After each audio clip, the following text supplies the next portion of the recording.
the end of episode 3 is when you really finally get what the extremes of the show and what it is.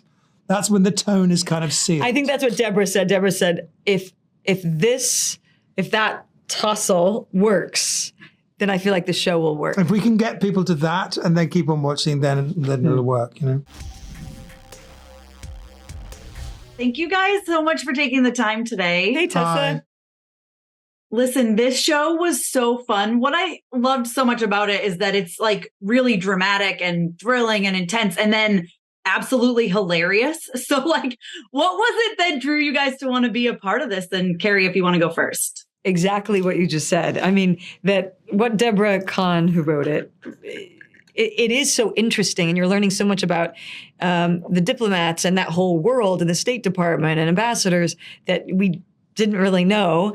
And she obviously has a depth of knowledge about all of that stuff, but she's doing it with this like incredibly intimate, everyday life humor, and then spikes it into like these crazy, really out there moments too, and then cut right back to something super important. And it's all of those things.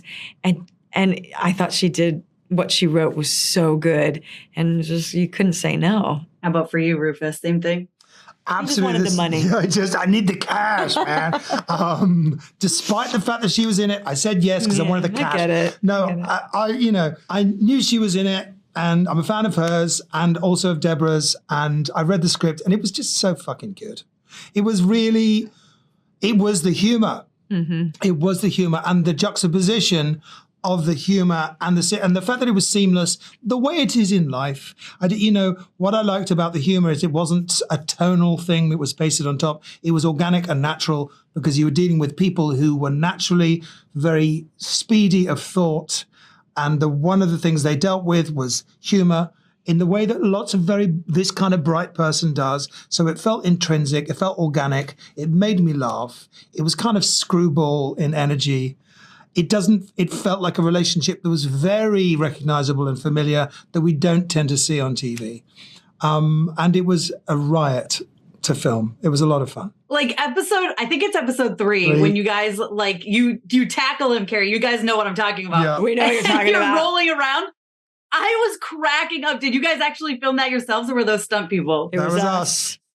What was that like? Hilarious. It was fun. It was so wacky and so crazy. Exhausting. I know. But a lot exhausting. of fun. I mean, we were genuinely exhausted with her hanging on me trying to pick up trees, and me picking her up and her playing dead, all of this stuff. It was ridiculous and hilarious, but we had so much fun. But every time we did it, we did the whole scene leading into it lots of times. So it was the writing was so well structured that once you started the scene, it always led you there. It's like following a little track, And for us, I think that's the moment, the end of episode 3 is when you really finally get what the extremes of the show and what it is.